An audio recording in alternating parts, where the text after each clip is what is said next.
Welcome back, everyone, to the Chop Shop Studio. We got a great draft preview show coming up for you. We got some interesting topics. Sit back, relax, enjoy the show. If you like what you see on this YouTube channel, like and subscribe, share. Goes a long way. Now, let's go, Rocket fans.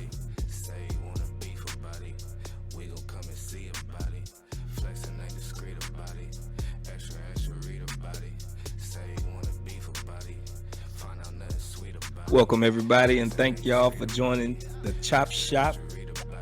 Got a great show coming up for you. It's been a little while. We all kind of got caught up, everyday life. But we back with some exciting draft news and topics. And we're going to bounce it off each other and see where it takes us. Because it's been a wild ride emotionally, physically, mentally.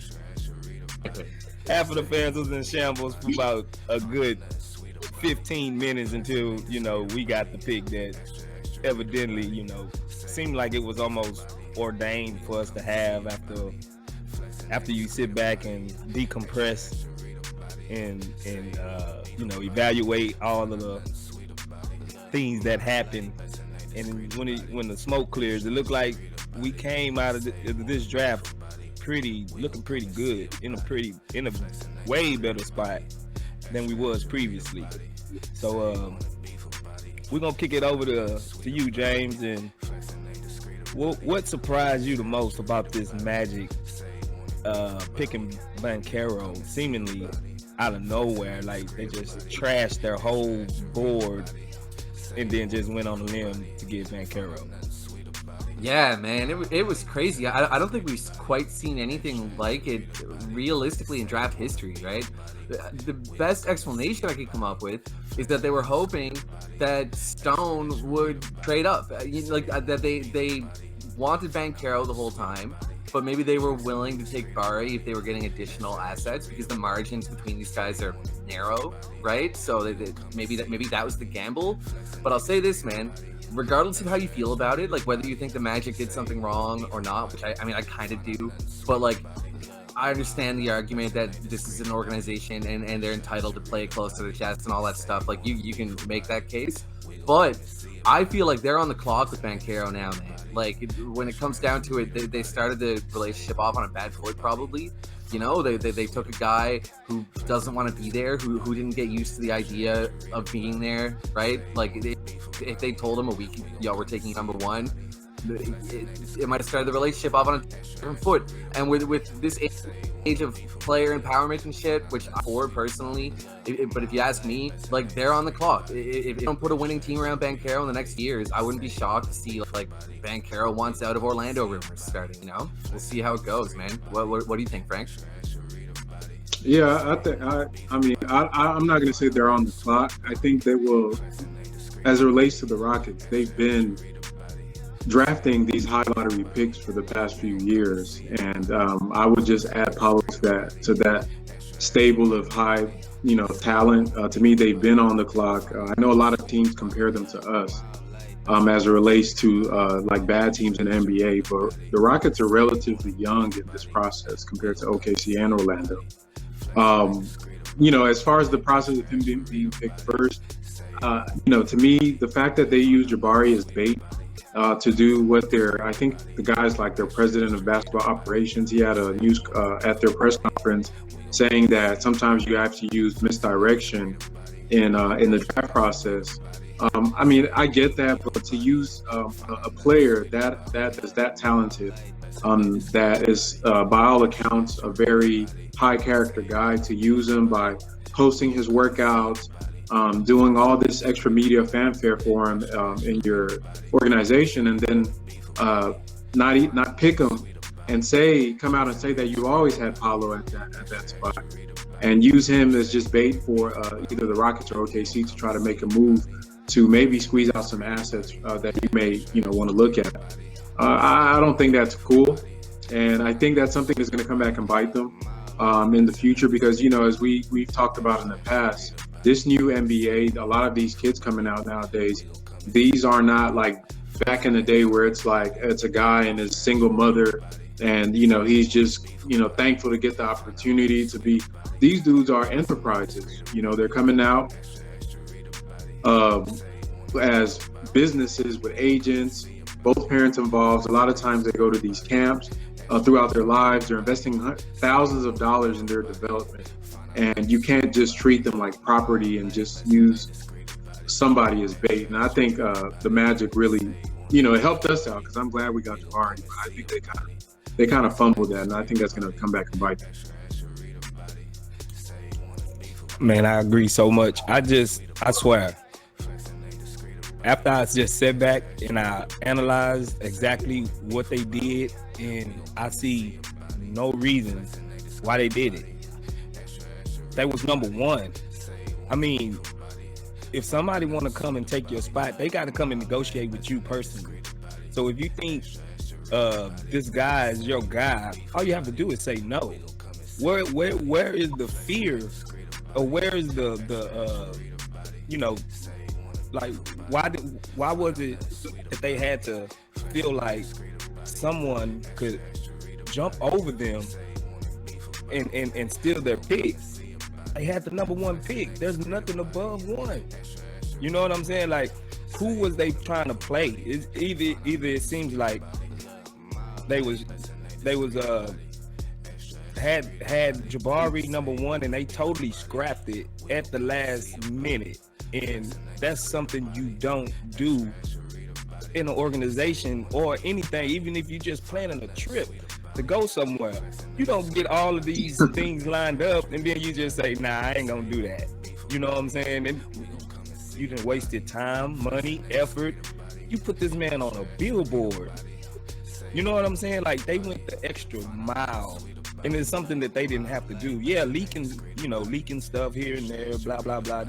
But showing this man on a billboard, doing all this extra stuff, propping him up like he's gonna be the number one pick. All they did was piss off two high quality prospects, their agents, their families, and other fans like me and myself, and seemed like you guys. All they did was make them look bad, in a bad light. Like, they're either not ran properly, or they just went on a whim at the last thing that you just, neither is a good look. It just made them look like a bad franchise in my eyes. And I kind of feel sorry for Jabari. Not sorry, because they in the league. Their dreams come true. I'm sure Paolo have no regrets about being number one. It's just how he got to be number one. Like, I bet you Paolo was already looking at spots to live in Houston. Right. Jabari was probably already doing the same thing. Yeah, but for them to throw that curveball like that, it just didn't make sense, because they was number one. See if they was number two. And they was thinking Rockets was gonna jump them to number two from number three. That makes a whole lot more sense. But you number one, bro. You holding all the cards already. It just didn't make no sense. It didn't make sense to me. I think about how Paulo has like friends on our team, like he thought he was coming over to play with KCJ, and like we were heavily linked to Eason, and I think he's got a relationship with Green, and then just to find out last minute, like, yeah, dude, everything that you had been envisioning for a month, like it's not happening. You're actually gonna go play in Disney World. Like, it'll probably piss a lot of guys off, man. Like, probably you're right that he's happy to go number one, but I mean, at the same time, like, it's just not a great way to set off a relationship, man. With a lie, yeah. Right? Like, yeah. Yeah, I definitely agree. I just think that even just like looking at, like you were saying, Space, about what would be their rationale for doing something like that. I think there's two options. The first one would be what you said. Either they just scrapped everything they had done the past few weeks, to me, which that's probably, to me, that's what happened. The other option is that they thought that maybe the Rockets they could trade out of that first spot and be able to somehow benefit from it. Now, if they're that shrewd, which it could be, where their GM just thought that if I could keep the optionality open by keeping a tight lid on who I want to kind of play the market a little bit, then I could see some of the benefits from kind of keeping the secrecy and all that. My whole thing is just the process. Like, if you're going to do that, just don't show no love to anybody, or don't have a parade for Jabari, and you know what I mean? Like, Exactly. yeah, I think that was big. But the thing is, the way, if you listen to that presser from Stone, they was happy with any other three guys. It don't seem like they was going to move up anyway. You know what I'm saying? Now they did, put that out there. You got to do your due diligence to, you know what I'm saying, to see what other options you can do. But I think they was perfectly fine at number 3. I don't think they was going to give up assets because Tari Eason, from what I hear, was high on their board anyway. They wanted to keep that 17th pick anyway. So they wanted to keep all 3 of them picks because all of the positions that we filled was positions of need. And it also just so happened that they wasn't just the need we needed. They was the best player available at the time. So we was looking pretty. There was no reason for us to jump up anyway because Jabari, I think, would have fit with our team, and Banchero would have fit, and Chet would have fit too. Even though I didn't want him, I think he would have fit too. So I think we were sitting, because this team is so deficient at every position. Yeah, either one of those guys was going to come in and fill a need, and I think that's how Stone and them was looking at it. I think Orlando Magic just tried to outsmart the league and outsmarted themselves and made themselves go off track and threw their whole thing off. Now, what if Banchero, like you said, Frank, down the road 2-3 years, he's gonna remember that. You know what I'm saying? Like, I think that was just a slippery slope. It was a slippery slope, and it was so moving right along. Now we got that out the way. Now let's celebrate a little bit and let's rejoice in the magnitude of Stone, because Stone, man, I'm gonna have to give Mike some crap about Morey, because Stone is making making the case to where he's gonna be on Morey's legacy here in Houston in a minute if he keep making draft picks like this. I mean, I've never been more satisfied with 2 back-to-back drafts. Usually, I'm always like, oh man, why would we get him? You know what I'm saying? Like, well, where did that come from? But Stone has been putting it together, and it seemed like we got some great quality athletes, pieces, ball knowledgeable guys, and work hard guys, nose down, blue collar guys that's going to change the landscape and the perception of this team. And I want to know from you guys, is there any stars you believe that we drafted within this draft? Yeah, I guess it depends on how you define stars. I would say the Rockets got the best player for this team. And I think down the line, Jabari Smith is going to be one of the top 20, top 25 players in this league as he grows. For a player like him to fall to us, it's not only he's arguably, on some people's boards, the best talent, he also is the best fit, because some of the things that he provides to our teams are things that we need, like right now. We're talking about the perimeter defense. We're talking about the hustle. We're talking about the shot-making ability, and even just his height, being a 6'10", a true 6'10". I mean, looking at their press conference, I noticed how he looked much, much taller than Tari Eason, just standing next to him. Like, this dude is a legit 6'10", and I think him becoming a star is going to be really based on, one, the development of Jalen Green. Because my philosophy on bigs, and he's not a big like a center, he's still a complementary piece, is that they're only going to go as far as the guards that they play with.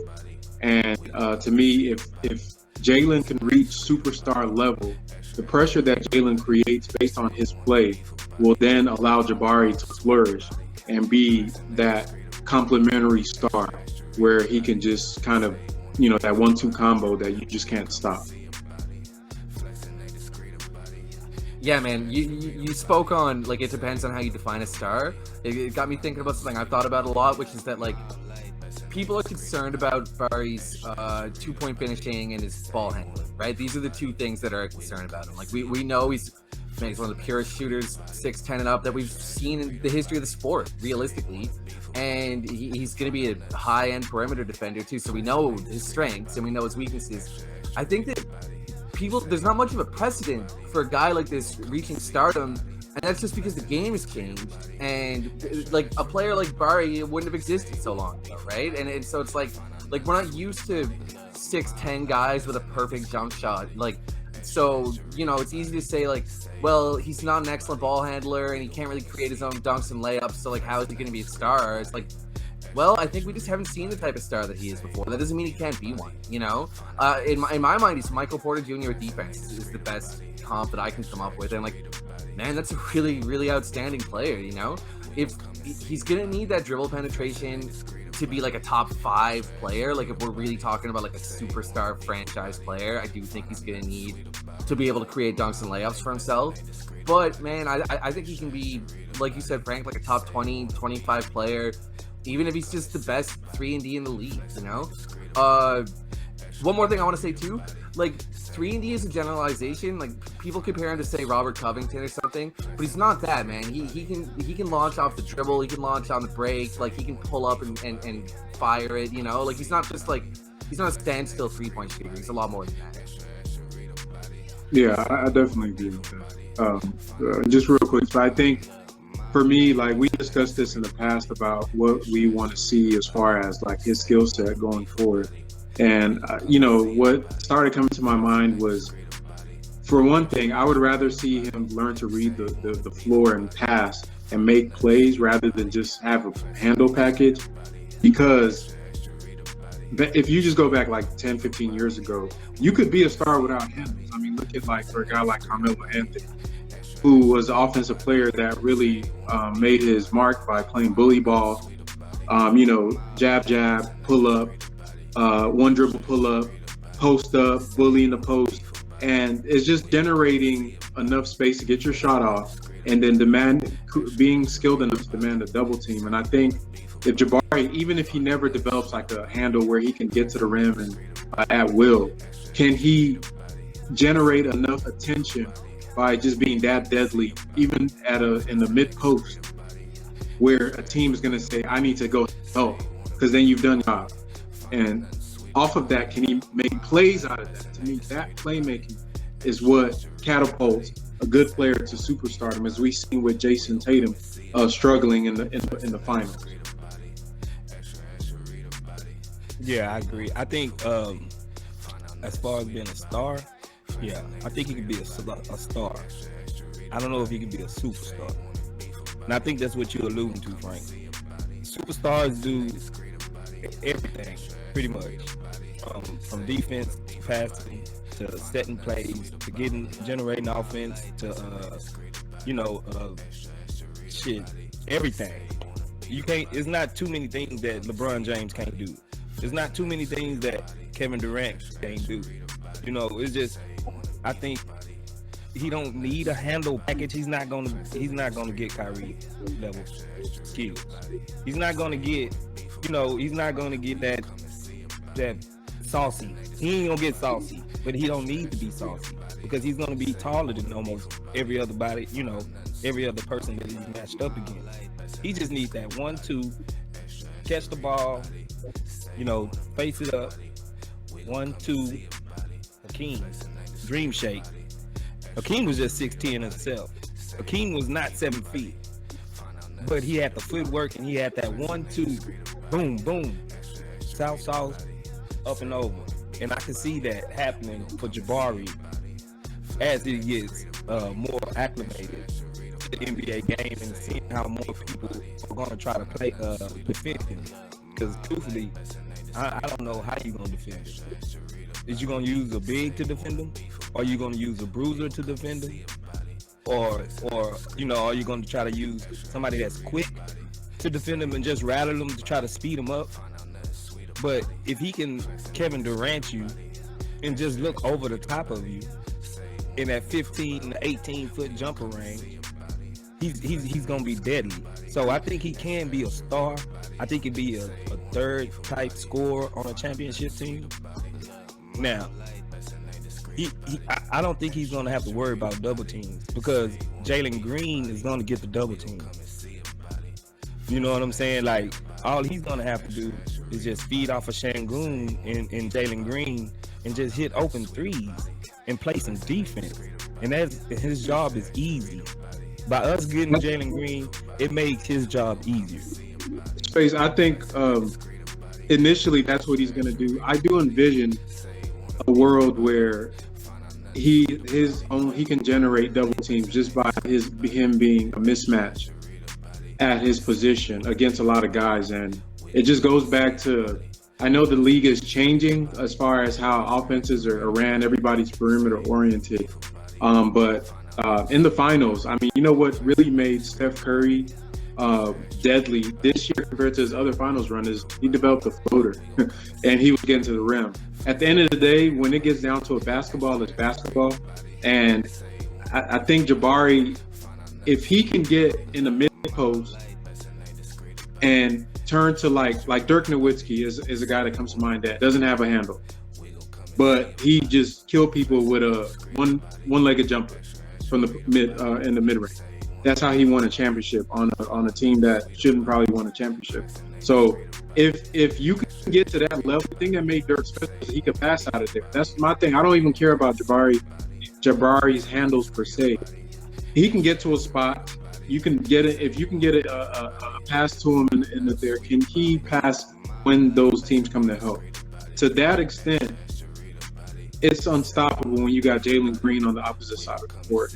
You got all these guys, Şengün or whoever's there at that time. That to me is what I see. True, because we already seen people team double teaming Jalen Green and Şengün last night. Yeah. So all he's gonna have to do is beat a man 1-on-1. That's why I said he's not gonna really see the double team because double teams are gonna be somewhere else. They ain't got 8 men on the court. They can't double team everybody. You know, so that's why I was saying all he needs is that 1-2, boom, boom, shoot over. It's gonna have to be a smaller forward that's trying to hold him. Because Şengün is gonna get attention from the center. Jalen Green is gonna get attention from the best wing defender on the court. So a smaller forward is gonna try to hold Jabari. And I think as long as he's got the quickness, he just don't have the handle, the grip. You know what I'm saying? So if he can just develop that 1, 2, 3, don't try to dribble it all between your legs and all of that. Just boom, boom, shoot him over. And I think Jabari is gonna be fine. And as far as Terry, I ain't gonna lie. I didn't do a lot of looking at Terry until my man James Piercy and Coop started hyping this man. And we did that pre-draft special. You remember, James? And I went and looked at some of his highlights and film, and I was like, man, this dude, he could get to the rim. That's what impressed me the most about him. Like, he can get to the bucket. Like, no matter who's in front of him, he's getting to the bucket. And I like that about him. James, why don't you go ahead and break it? Like, what do you see out of it? Because like Space, I'm not gonna lie, I'm not a big college guy. Like, I don't be watching a lot of these. I watch him closer to the draft. But for Tari, why should Rockets fans be excited about this guy? Yeah, man. So, I mean, first of all, I want to say shout out to Cooper, but I personally would not have had Terry fourth on my Rockets big board, if I was doing it on my own. My man's a little bit fanatical, but I appreciate his independence. To say the least. But yeah. But what I like about him, man, is first of all, I think the floor is high and the ceiling is high. Like he's gonna be a serious presence on defense. And what I like about him, like, to me, he's one of the 2 best wing defenders in this class. And the other one was Jeremy Sohan, right? But you look at Sohan, he's very smart, calculated defender, like, doesn't really take a lot of risks, like, just kind of makes the right decision at the right time. But Eason is an extremely physical defender, and that's what I like about him. And I think it's something that like this team needs. You know, like this is a guy who would rather foul his man than let his man get by. You know what I'm saying? Like we need a guy that's just like that goes to war like that, and that's part of what I'm excited about.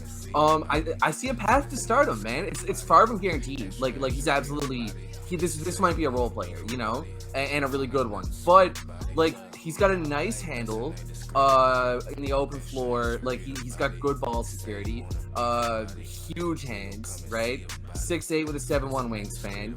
And what I really like about him, and it was something I like to see in a player in general, is he can create transition opportunities and then he can finish them, right? So he's going to get your steal or your block, and he's going to collect the ball, and he's going to bring it down to the other side and dunk it, man. Like he's like a one-man fast break, you know? Those are like the most valuable plays in the sport in a sense, because you deny the other team a basket, and then you make a basket right away, and he's going to give the Rockets a lot of those plays, I think. He's got speed, he's got strength, he's got lateral quickness, he's got a lot of outlier athletic tools, man. People are questioning his like feel and all that stuff, but I part of me wonders if that's just because he's so physical and so aggressive and competitive that like, you know, he doesn't play a cerebral game, but that doesn't mean that he's not a cerebral guy. So I don't know. I'm really excited about him, man. I think we got to steal. I don't know Ty Washington as well as I'd like to. I've got to look at him a little bit more. But yeah, Terry. Is it too far off to say he could be more like Bridges from Phoenix? Yeah, man, I think that's possible. I mean, you know, this is crazy to say, but like in some ways he reminds me of Kawhi coming out of college. But like he's probably not gonna be as good as Kawhi, of course. But he's got a lot of the same kind of characteristics. Like you guys, I'm sure, remember Kawhi got traded for George Hill on draft night, right? He wasn't seen as like a potential superstar. Who knows? But yeah, I think he could be like our Mikal. The only thing is Mikal Bridges has a really natural, smooth shooting stroke, and Terry doesn't quite have that. Like his jumper's kind of weird. I'm not sure if he's gonna be the same 3-point threat or not, but defensively, I think he could be like a Mikal Bridges. Yeah. I would say that the Kawhi thing I really like. The only hesitation I have is that Kawhi was cultivated on the Spurs, and it kind of leads to something I was watching on the Pivot with Ryan Clark, his thing where they had Mike Tomlin, the Pittsburgh Steelers head coach, on, and he was talking about developing guys that have shortcomings. Like when you look at younger guys out the draft, when it says like somebody is like they have bad hand placement, he says that's a thing that's on coaching, not the player. He said you give him pedigree, then that's all you need. So to me, Tyree Eason has the pedigree. He's built like, you know, a grown man, big hands, has all the physical attributes to be a really, really good NBA defender.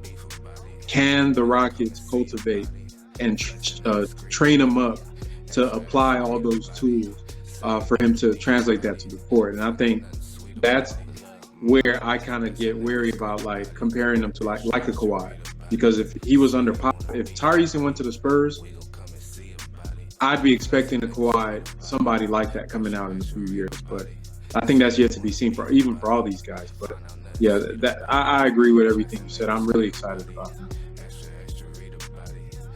Yeah, like I said, I looked at some film and I watched him, and he caught my eye. And he was like a sixth man, and he made like all conference, and that means when he was in there, he was efficient. He affected the game in a positive note, and he knows his role coming off the bench. Even if he's a first rounder, you know what I'm saying. But he ain't gonna have that.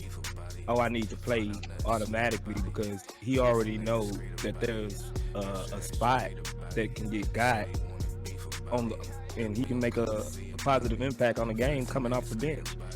So and he seems like a hard worker, just like Jabari. And I think he's going to fit in seamlessly in the position of need that we need on this team. Because I'm just tired of seeing Tate getting abused by bigger people. Yeah. So we're gonna move on to Tata. Tata, he looked looked like good to me. Like he looked like a lottery pick almost. Like there are a lot of people that have him higher. Yeah, a lot of people have him higher than we do. Right. I mean, he can set the table. He orchestrated. he's not always looking to score. Like he has a feel for the game to where if my teammate is going off, if Jalen Green going off, I'm not finna mucky it up and start chunking up threes from the logo, you know. And we had some guys last year. Would have. We had some guys we had a last few year, guys like that, man. you know, but it looked like he can fit in seamlessly with us as well. And it's just everything, like I said before, the whole draft looked like pieces that we needed. And what do you think about that, James? Yeah, man, it's funny how perception works, right? Like, I wasn't really high on Ty as a candidate for us to pick 17th, right? I mean, if I'm being honest, like, it's just the fact of, like, he's not really a plus athlete, and he kind of seems to be a little bit in love with the mid-range, and, like, I like a guard that has rim pressure, you know? Just personal preference, I guess. But at 29, I really like Ty. You know what I'm saying? Like, now we're talking about, like, that's a steal, man. This guy was mocked, like, between 10 and 18, realistically, for the most part, you know? Definitely not at 29.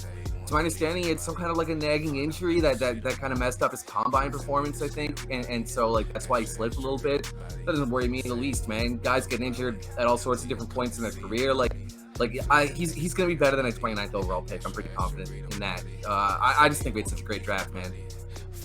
Yeah, I also echo that. I think it was some people had him in that range, but I think that, he's the value that we got him at. You can't really complain about that. One thing I really like about the pick, if we keep it in context of the team right now with Kevin Porter Jr. being an expiring contract, is that the Rockets kind of have a little kind of hedging on that whole situation there, because now you don't have to just look down your bench and all you have there is Daishen Nix as the only like true backup point guard to Kevin Porter Jr. So I'm hoping that he does play well, and then maybe if KPJ has a great year, then great. We got two good point guards that we could roll forward with, and they could duke it out for the next over few seasons.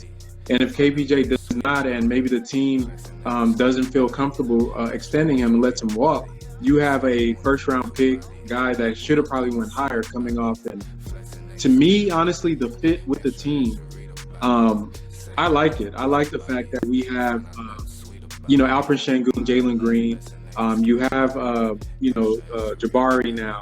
And so having that guy that could run, set the offense, and be able to distribute and pace and all those scoring and assisting things that a point guard is supposed to do. I think the Rockets sorely lacked that this past season. And, I love Kevin Porter as a basketball player. One of my criticisms of him playing point guard was not his ability to.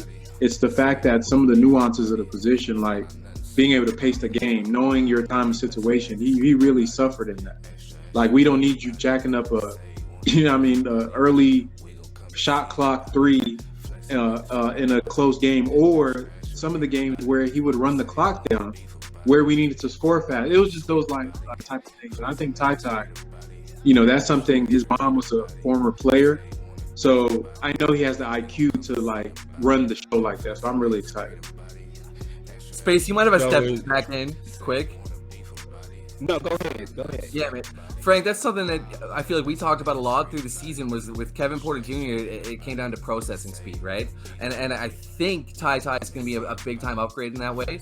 Also, I'm thinking about people who say that they want KPJ at the point because he gives us a size advantage, and there's definitely some validity in that. But this guy, Ty Washington, has a 6'10" wingspan. So, we're not even going to compromise on that end. So it's nice to get another big point guard, right? And this one is actually a point guard, I think. So, yeah, it's good. I didn't know he had a 6'10" wingspan. That's nuts. I didn't know that till draft night, man. Nathan Fogg told me that, so he typically knows his draft stuff. I think it's it's pretty exciting. Wow, I didn't know that either. Yeah, that's big. So essentially, Frank, you saying KPJ is on the clock? He's been on the clock for me, and it's really up to him, honestly. And I love, like I said, I've always loved Kevin Porter as a basketball player. To me, the point guard thing was forced, but it is a skill set that he has worked on and developed over time. But his skill set to me just screams a scoring wing. And from what he showed during the season, and he can facilitate, which is a lot of the wings are doing that nowadays. He has to hang his hat on being able to pace the team and on the offensive side and play defense. Because as more talent comes in, we don't need him to be baby James Harden, right? If you get, let's say next year in 2023, we get another, we might not even get, everybody wants Wembanyama, but you might get one of these other like high prospects that play guard or play a wing. You have 3 like lottery top 5, top 10 picks.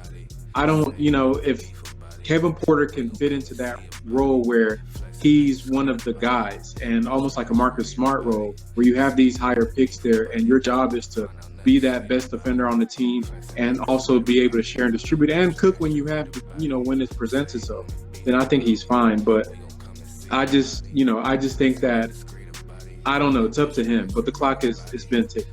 And you know what, one more thing about that article that Jonathan Fagan wrote regarding the Rockets' whole rebuild leading up to now, he put on there that the Rockets are hesitant about Kevin Porter's salary. To me, that's significant for them to put that in an article that's known as from them.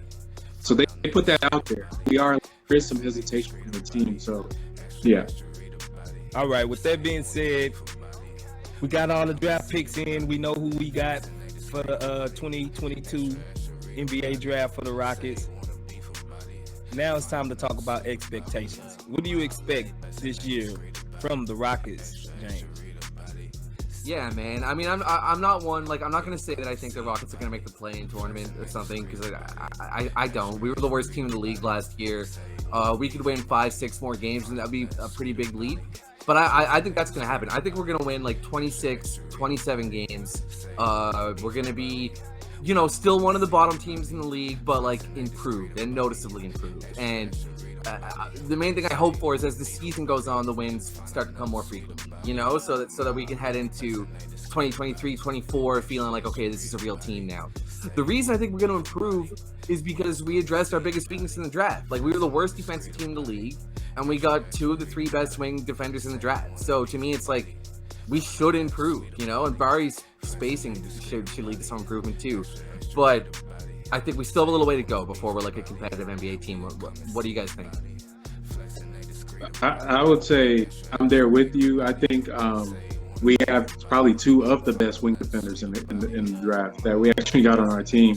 And to me, it's very simple. I think we'll probably win about 5 to 7 more games this year. Garrison Matthews played about 26 minutes last year, which you just take that out and put Jabari and Tari's minutes in there. To me, that's 7 wins.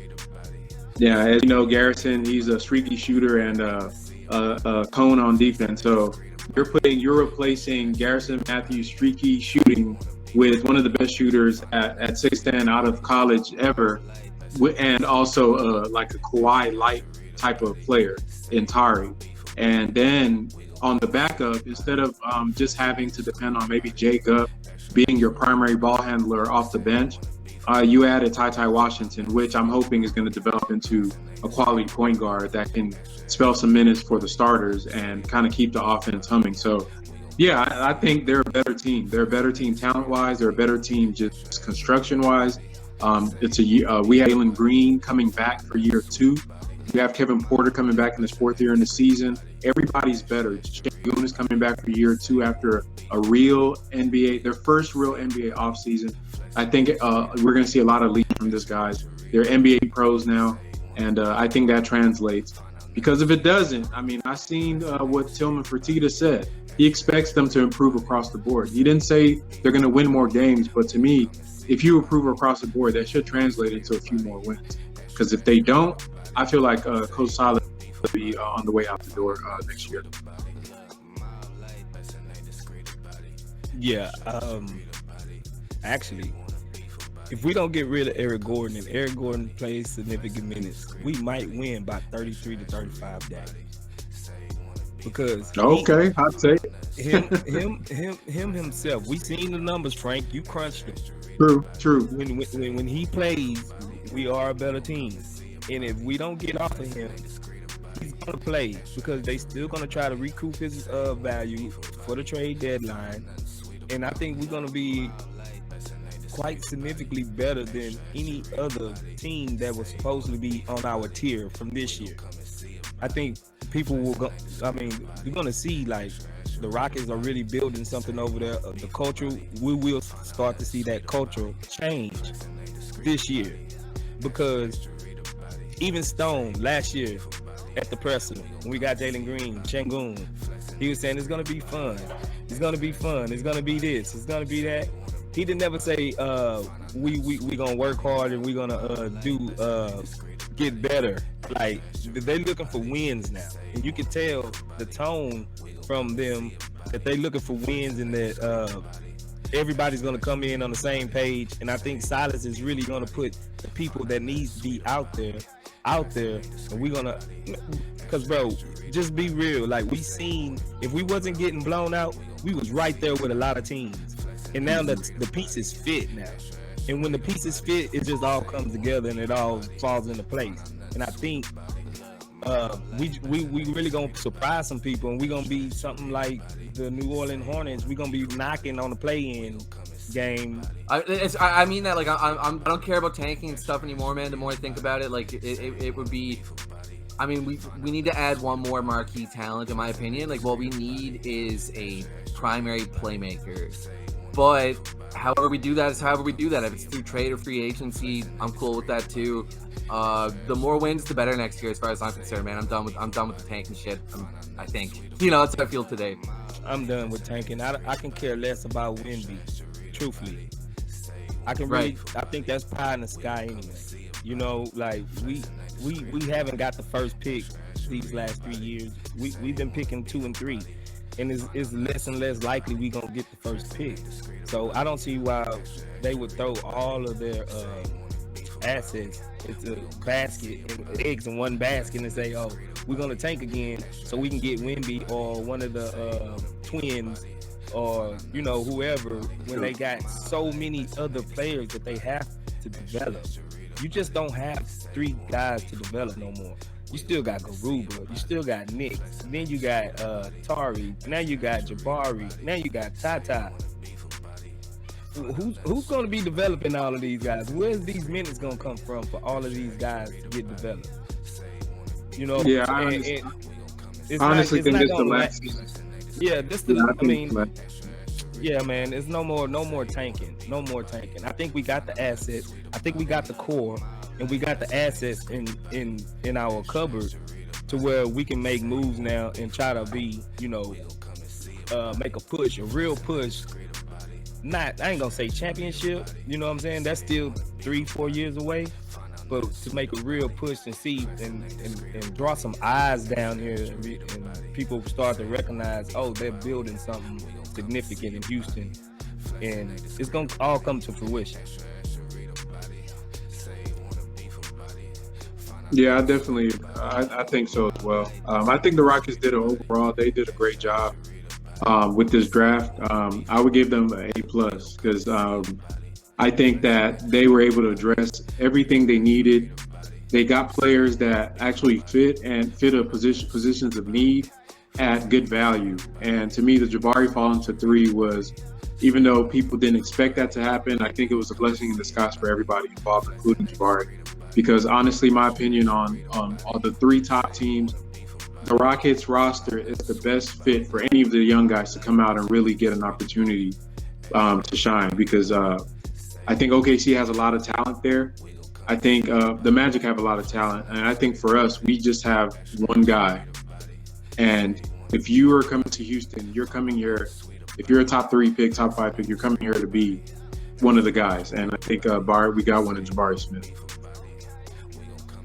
Yeah, man. I gotta give it an A+ too. I think about the only criticism you could even try to make of the Rockets draft is that Stone could have been aggressive in like trying to trade up and land another one of the marquee names, you know, like maybe Duran or something like that.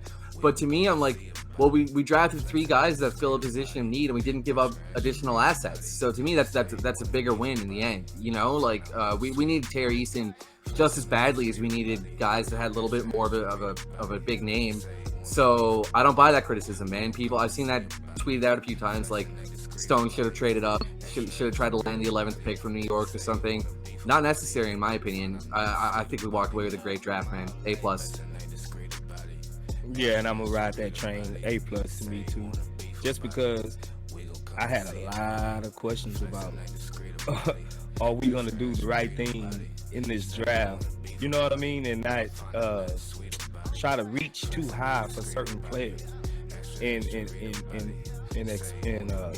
know, overcompensate by giving up draft assets and everything else, or more of our assets that we have now on our team, to try to move up to get a player that's probably not going to even last. And they stand firm. They stood in their places and everything. They let the chips fall, and the chips fell right. I don't know. I mean, you kind of got to be lucky in these drafts, and the Rockets have had tremendous luck between last year and this year. And I can't see our luck extending to a third year. So we got what we need to get enough to get this train moving. And I think the train is moving in the right direction. So I got to give A+.